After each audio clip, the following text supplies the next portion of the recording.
প্রাথমিক শিক্ষা আমাদের দেশে যেটা বলে মাধ্যমিক বা উচ্চ মাধ্যমিক এই পর্যন্ত শিক্ষাই 12 বছরের স্কুল শিক্ষা, অথবা ছেলেমেয়ের বয়স 18 হওয়া পর্যন্ত, কিংবা 6 বছর বয়স থেকে স্কুলে যাওয়া শুরু করলে 12 বছর স্কুলে থাকে। এইটুকু শিক্ষা যদি অবৈতনিক না হয় তাহলে শিক্ষা অধিকার হিসেবে স্বীকৃত হয়েছে এটা মোটেও বলা যাবে না।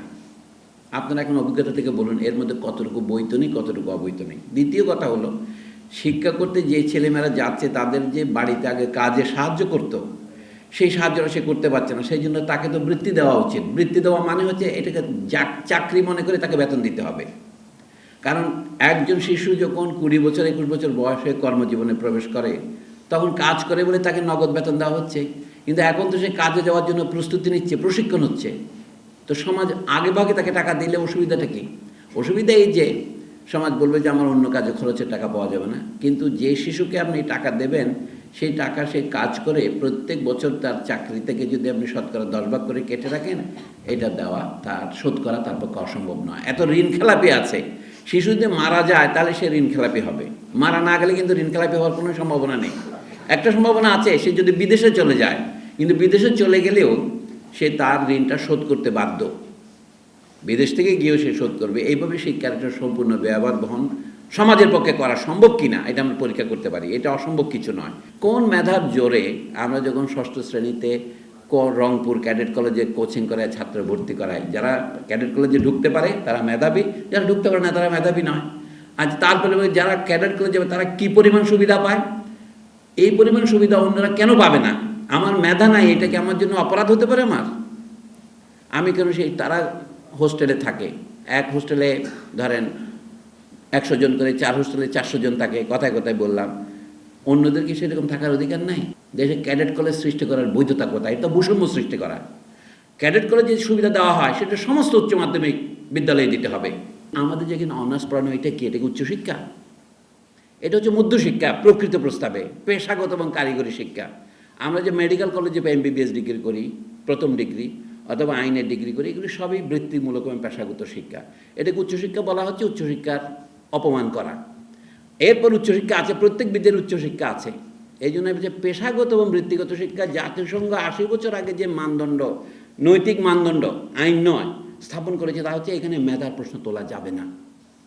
এখানে জাতি ধর্ম বর্ণ নির্বিশেষে সবাইকে সুযোগ দিতে হবে, কোনো মেধার প্রশ্ন তোলা যাবে না। তবে সুযোগটা তার নিজের পকেটে টাকা দিয়ে করতে হবে, এটাই ইমপ্লিসিটলি বলা হয়েছে। সেখানে একমাত্র এক্সক্লুশন ক্রাইটেরিয়া হচ্ছে আপনাদের পয়সা না থেকে যেতে পারবেন না। শুধু প্রাথমিক শিক্ষা নয়, উচ্চ মাধ্যমিক কিন্তু শিক্ষা হবে সম্পূর্ণ অবৈতনিক। তবে প্রাথমিক শিক্ষা না দিলে মা বাবাকে দণ্ডিত করা যাবে। দ্বিতীয় কথা হচ্ছে, তবে উচ্চ মাধ্যমিক মধ্যে মা বাবা যদি পড়াতে চায় কোনো পয়সা খরচ করতে হবে না, তবে না পড়ালে তার বিরুদ্ধে মামলা করা যাবে না।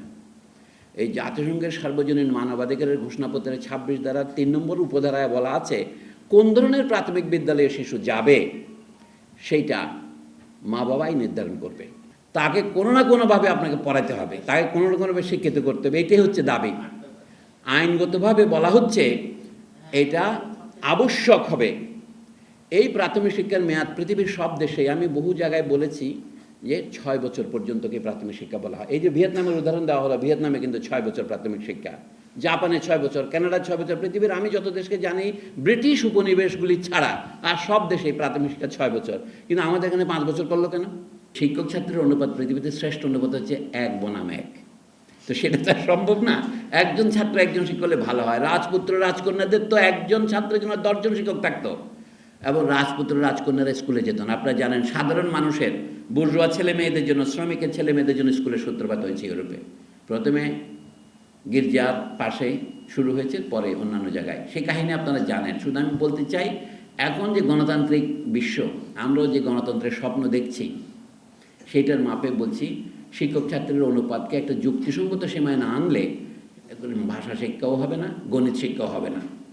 আপনি যে কম্পিউটার শেখাবেন, লেকচার দিকে কম্পিউটার শেখা যায় নাকি? হাতে কলমে গাড়ির ড্রাইভিং যেমন একজনকে শেখায় একজনই, ড্রাইভিংয়ের উপর লেকচার দিকে আপনি ড্রাইভার শিখতে পারবেন।